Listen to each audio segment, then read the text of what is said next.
अब मैं तो मंच पे बैठा बैठा सोच रहा था कि जिनकी उंगली पकड़कर हम यहाँ पहुँचे हैं आपकी सेवा के लिए, जिन्होंने हमें ज्ञान और प्रेरणा दी है, आज उनके सामने मैं क्या बोल सकता हूँ। ऐसे हमारे राजस्थान की जन जन की आवाज़, राजस्थान के लोगों के हितों की आवाज़ को उठाने वाले ऐसे जन नेता हमारे आदरणीय श्री राजेंद्र राठौड़ जी की उपस्थिति में आज हमें बोलने का अवसर मिला है। ये बहुत बड़ा मेरे लिए एक, मैं मानता हूँ कि जो उन्होंने सिखाया जीवन में, क्योंकि मैं बहुत छोटेपन से आपके समीप ही पला बढ़ा हूँ। आपके पिताजी पड़ोस में ही हनुमानगढ़ में वहाँ रहते थे, पड़ोस के खेत में ही आपके पिताजी हमारे खेत के पड़ोस में आते जाते रहते थे, तो आपका पूरा सानिध्य मिला है। और मुझे खुशी है कि आज आपके सानिध्य में हमें भी सेवा करने का अवसर मिला। ऐसे इस मंच पर विराजमान हमारे इस यात्रा के संयोजक श्री CR चौधरी जी विराजमान हैं, हमारे एक तरह से युवा साथी हैं। उनकी ऊर्जा और जोश को देखकर हमें भी अपने राष्ट्र के लिए समर्पित रहने का भाव और ऊर्जावान बनाता है और शक्ति देता है। ऐसे राहुल कसवा जी हमारे बीच में विराजमान हैं, हमारे इस यात्रा के सह संयोजक और प्रदेश के उपाध्यक्ष श्री श्रवण सिंह बगड़ी जी, वासुदेव जी, हरलाल जी जो कि हमारे यहाँ से हमारे ज़िले के अध्यक्ष हैं, उपस्थित यहाँ पर हमारे इस अपने इस ज़िले की जिला प्रमुख वंदना आर्य जी, राम गोपाल जी और श्रीमती मनभरी जी, और जैसे कि जिस सभा में आज हम सब लोग उपस्थित हैं, ऐसे हमारे प्रधान श्री संतोष मेघवाल जी, खेमाराम जी, BL भाटी जी और राजेंद्र नायर जी और उपस्थित मंचासीन सभी भारतीय जनता पार्टी के निष्ठावान कार्यकर्ता और आप सामने विराजमान सभी हमारे वंदनीय, हमारे सभी इस अपने पूरे इस विधानसभा क्षेत्र के हमारे मतदातागण, और मैं मानता हूं कि भगवान का स्वरूप आप सबके अंदर है, भगवान की आत्मा का अंश आपके अंदर है। आपकी अंतरात्मा को मैं प्रणाम करता हूं, आपके भीतर बैठे श्री राम को प्रणाम करता हूं। और मैं छोटी सी बात आप सबके बीच में इस मंच के माध्यम से कहने आपके बीच में आया हूं। बंधुओं, हम एक संकल्प यात्रा जिसका नाम है परिवर्तन संकल्प यात्रा, ये परिवर्तन संकल्प यात्रा भारतीय जनता पार्टी का उद्देश्य, भाई क्या है इसको, ये परिवर्तन संकल्प यात्रा मात्र भारतीय जनता पार्टी का एक यही उद्देश्य मात्र नहीं है कि हमें राजस्थान की सत्ता पर बैठना है। हम सत्ता पर नहीं बैठना चाहते, इस बात का संकल्प लेने हम जनता के बीच में आए हैं, आप सबके बीच में आए हैं। हमारी अंतरात्मा का संकल्प आपके बीच में लेकर आए हैं और आपका आशीर्वाद और समर्थन मांगने हम आपके बीच में आए हैं कि हम राजस्थान की सेवा करना चाहते हैं। राजस्थान की 7.5 करोड़ से अधिक जनसंख्या की हम सेवा करना चाहते हैं और पूरी अंतरात्मा से सेवा करना चाहते हैं, निस्वार्थ भाव से सेवा करना चाहते हैं। और जो हमारी सरकार आपके माध्यम से आपने जो एक संकल्प लिया है कि आने वाले समय पर भारतीय जनता पार्टी की एक सरकार आप निर्मित करेंगे, उस सरकार का केवल 2 ही ध्येय होगा, जिसकी विकास ही प्राथमिकता होगी और कानून का राज ही राजस्थान में राज होगा। ये भाजपा का राज आने वाला नहीं है, कानून का राज राजस्थान में आने वाला है। विकास इस सरकार की प्राथमिकता होगी। जन जन तक खुशी कैसे पहुंचे, राजस्थान के एक एक घर के अंदर किस प्रकार से खुशहाली आए, और जो आपके हक का पैसा है, जो आपका हक है विकास करना, विकास होना, उस विकास को आपकी घर की चौखट तक कैसे पहुंचाया जाए, उस उद्देश्य को लेकर भारतीय जनता पार्टी, उस संकल्प को लेकर भारतीय जनता पार्टी आपके बीच में समर्थन लेने आई है। इस भारतीय जनता पार्टी का उद्देश्य, और ये भारतीय जनता पार्टी बनने का कार्यक्रम जो आज से 40 साल पहले शुरू हुआ, वो कोई सत्ता प्राप्ति के लिए नहीं हुआ था। इस भारतीय जनता पार्टी का जन्म हुआ है अपने राष्ट्र को आगे बढ़ाने के लिए, अपनी धर्म संस्कृति को स्थापित करने के लिए, और विश्व के न केवल देश की अभी तो पूरे मानवता के जीव की कल्याण की भावना के साथ सेवा करने के भाव से इस भारतीय जनता पार्टी का जन्म हुआ है।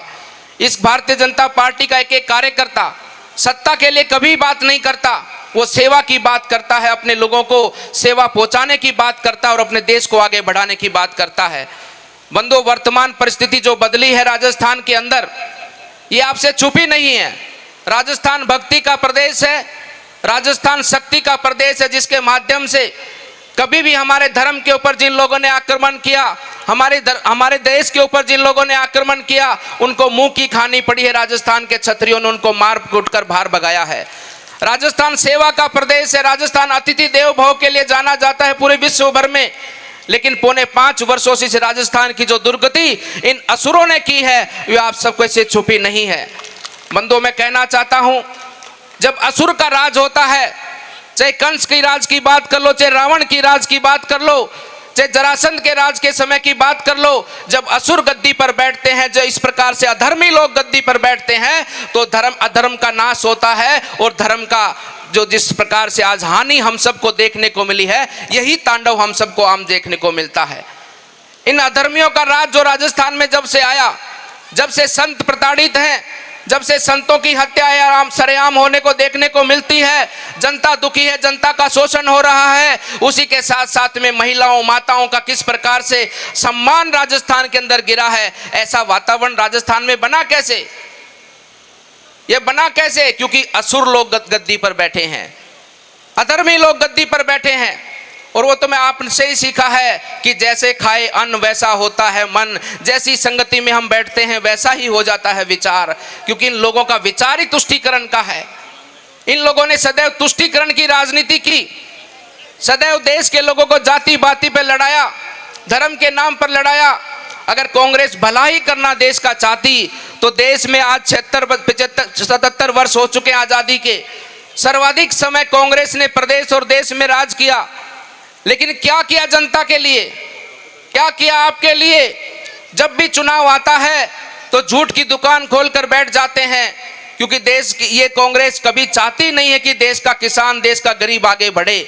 उसी प्रकार की नीतियों को इन्होंने सदैव आगे बढ़ाया, उसी प्रकार की नीतियों को लेकर ये लोग आगे चले। देश में 2 शिक्षा नीति बनाई, एक हिंदी मीडियम, एक इंग्लिश मीडियम। गांव का विद्यार्थी, गांव का बच्चा अगर पढ़ लिख जाएगा तो वो सवाल पूछेगा, उसमें बुद्धि आ जाएगी। लेकिन गांव के लोगों में बुद्धि नहीं आनी चाहिए, गांव के लोग भोले रहने चाहिए, ताकि जब चुनाव आए तो झूठे प्रलोभन देकर उनका वोट ले लो और फिर तुम राज करो। ऐसी परिस्थिति देश की बनाकर इन लोगों ने रखी। अगर कांग्रेस चाहती तो क्या आपके घर में वो रसोई गैस का सिलेंडर माताओं के घर में क्या नहीं पहुंचा सकती थी? अगर कांग्रेस चाहती तो क्या आपके घर में वो शौचालय बनाने का काम नहीं कर सकती थी? माताओं को सम्मान देने का काम नहीं कर सकती थी? अगर क्या कांग्रेस का अकाउंट नहीं खुला सकती थी? चाहती तो क्या वो भरपूर राशन हमारे देश के गरीब लोगों तक नहीं पहुंचा सकती थी? अगर क्या कांग्रेस चाहती तो हमारे देश के अंदर प्रधानमंत्री आवास पिछले 8-9 वर्षों में बने हैं, क्या कांग्रेस नहीं बना सकती थी? लेकिन बनाया नहीं। बंधुओं, में तो 2 योजनाओं की बात करूंगा। पेंशन योजना तो आज की नहीं, बहुत पहले से चलती है। राशन की योजना आज से नहीं, बहुत पहले से चलती है। लेकिन यहाँ बुजुर्ग बैठे होंगे, आज से 9 साल पहले भी उनको पेंशन मिलती होगी, 200, 250, 300 जितनी भी। जब उस समय पर जब वो अधिकारी गांव में पेंशन के पैसे उनको देने आता था, उनके पेंशन के 300 रुपए होते थे, लेकिन 300 की बजाय वो 250 रुपए उनको हाथ में पकड़ाता था। और उस बुजुर्ग की हिम्मत नहीं पड़ती थी कि भैया मेरे 300 रुपए हैं, 50 रुपए वापस दे दे। क्या पड़ती थी हिम्मत? क्योंकि उसको पता था अगर तू बोल गया तो अगली बार में 250 मिले, ये भी नहीं मिलने हैं। यथार्थ है कि नहीं है? गांव का राशन डीलर सबसे बड़ा डीलर होता था। उसके घर में ट्रैक्टर, गाड़ी, मोटरसाइकिलों की खड़ी होती थी, क्योंकि सबसे मजबूत आदमी होता था, सबसे अधिक पैसे वाला होता था। सिफारिश से उसको राशन डीलर का काम मिलता था। और उसकी ताखड़ी के नीचे 20 किलो के बाट के नीचे भी चुम्बक लगी होती थी। जब उसमें राशन तुलता था, 20 किलो 25 किलो जो भी सरकार बेचती थी, उसमें से 10-12 किलो ही मिलता था। अगर कोई आवाज उठाता था तो अगली बार से उसका राशन कार्ड में नाम ही कट जाता था। ये परिस्थिति हमारे इस देश के अंदर इन कांग्रेस के लोगों ने बना के रखी थी। लेकिन मोदी जी के आने के बाद में आज मैं दावे के साथ कह सकता हूं, चाहे आपका पेंशन का पैसा हो, चाहे आपका अनाज हो, एक दाना भी कोई आपका नहीं चुरा सकता। पूरा का पूरा हक हमारे देश के लोगों को मिलता है। यह परिवर्तन है देश में। इसलिए बंधुओं, आने वाला समय बहुत महत्वपूर्ण समय है। आदरणीय राजेंद्र राठौड़ जी 7वीं बार विधायक बने हैं, 8वीं बार आने वाले समय पर बनने वाले हैं। हम सब लोगों का एक ही सपना है, हम भारतीय जनता पार्टी का कार्यकर्ताओं का सिर्फ एक ही उद्देश्य है कि अपने देश को आगे बढ़ाना है, अपने देश के लोगों तक हर वो सुख सुविधा जिसके वो हकदार हैं। हमारे देश का मजबूत किसान बने, हमारे देश का उद्यमी हमारा युवा बने और हमारा देश मिलकर आगे बढ़े। और ये बहुत अच्छा अवसर है, ये चुनाव का अवसर हमारी अकेले की जिम्मेदारी नहीं है, इस चुनाव अधिक जिम्मेदारी है तो आप सबकी जिम्मेदारी है। सबसे महत्वपूर्ण अगर कोई कार्य इस चुनाव के अंदर है तो आप जनता का है। आपका दायित्व तो बनता है कि हम सत्ता के ऊपर सेवा करने वालों को बैठाएंगे या सत्ता के ऊपर अधर्म का शासन करने वाले ऐसे गुंडे मवालियों को बिठाएंगे जो लोग राजस्थान के मान सम्मान को गिराने का काम करते हैं। और याद करो वो दिन आज से 5000 साल पहले का, एक बार द्रौपदी का भी वस्त्र हरण हुआ था और आज राजस्थान में इस कांग्रेस के शासन में हमारी बहन का भी वस्त्र हरण हुआ है। इन अधर्मी लोगों को उखाड़ कर फेंक कर राजस्थान में धर्म का शासन करना है और राजस्थान में सेवा को समर्पित भारतीय जनता पार्टी को आपकी सेवा करने का अवसर हमें देना है। इस बात को हम सब लोग ध्यान रखें क्योंकि बहुत महत्वपूर्ण समय है। ये समय हमारे देश को आगे बढ़ाने का, हमारे प्रदेश को आगे बढ़ाने का है। ये अमृत काल है हमारे देश का। युवा भारत है, आज युवा भारत की शक्ति है। इस युवा भारत की शक्ति को हम सबको अपने देश की उन्नति के अंदर लगाना है। अगर छोटी सी भी चूक हो गई तो आने वाले समय पर जब देश 100 वर्ष का होगा, क्या जवाब देंगे उन शहीदों को, क्या जवाब देंगे उन शहीदों को जिन्होंने अपने देश की आजादी के लिए, हमारी आजादी के लिए अपने प्राणों को न्यौछावर कर दिया। और क्या कहेंगे उनको कि उनके सपनों का हम भारत नहीं बना पाए, उनके सपनों का हम सक्षम भारत नहीं बना पाए। ये जिम्मेदारी 135 करोड़ भारतवासियों की है, आप सबकी जिम्मेदारी है। इसलिए मेरा निवेदन है, मेरी आत्मा से, मेरे मन से, एक निष्ठा भाव से मेरा आपसे निवेदन है, वो जो हम कहते आए आपके बीच में पूरे समर्पित भाव से, सेवा भाव से, पूरी ईमानदारी से आपके बीच में कहने आए, आप हमें सेवा करने का अवसर दो। हम उन शहीदों का सपना पूरा करेंगे और अपने भारत को एक संपन्न राष्ट्र बनाकर इस भारत भूमि को आगे बढ़ाने का हम सब लोग मिलकर काम करेंगे। और इन अधर्मी लोगों को एक एक को मेरे माध्यम से मैं आदरणीय राठौड़ साहब की अनुमति लेना चाहूंगा कि मैं कहना चाहता हूं उन सब लोगों से, इन गुंडे मवाली बदमाशों से, इन प्रॉपर्टी के दलालों से, इन कांग्रेस के भ्रष्टाचारी नेताओं से समय से अपना राशन कार्ड बंगाल का, कर्नाटक का बनवा लो। बीजेपी की सरकार आने वाली है, तुम लोगों को राजस्थान में छुपने की जगह नहीं मिलेगी।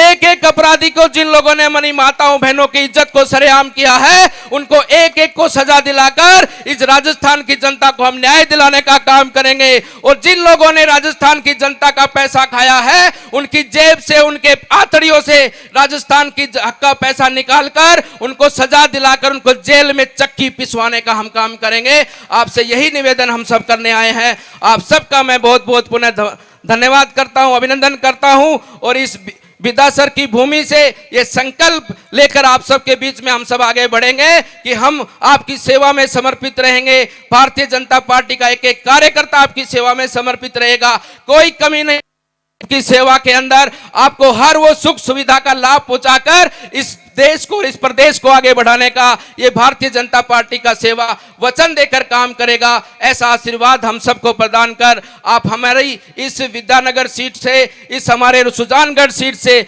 कमल के फूल को खिलाकर और अपने देश को और अपने इस प्रदेश को और अपने इस विधानसभा को आगे बढ़ाने के संकल्प के साथ में आगे बढ़े। आप सबका मैं पुनः बहुत बहुत धन्यवाद करता हूं, अभिनंदन करता हूं और एक नारे के साथ में अपनी वाणी को विराम देता हूं।